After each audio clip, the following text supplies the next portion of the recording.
Welcome to the Tech Egg. Don't get scrambled. Enjoy the video. You begin by locking in prerequisites and acting immediately. Pick your carry and 2 supports that maximize combo damage and crowd control.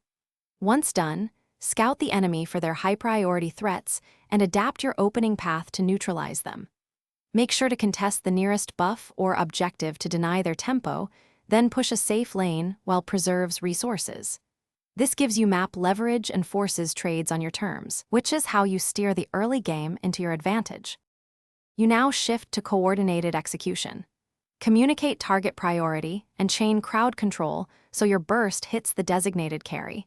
This reduces their effective DPS and wins trades. Once done, rotate as a unit to contest mid-game objectives in 30 to 45-second windows where numbers advantage is decisive. Make sure to manage cooldowns and healing so you don't overextend. Saving a key ultimate for the decisive fight often converts pressure into objectives. You close the match by converting advantages into final objectives and picks. Push small, controlled skirmishes to chip away at their resources and take the final objective when a key enemy is down. Once done, decide between split pushing to pressure multiple lanes or grouping to siege based on enemy respawn timers. If things go wrong, reset immediately. Fall back, buy vision, heal, and wait for cooldowns. This recovery step prevents snowball reversals and gives you a clean path to reassert control and finish the game.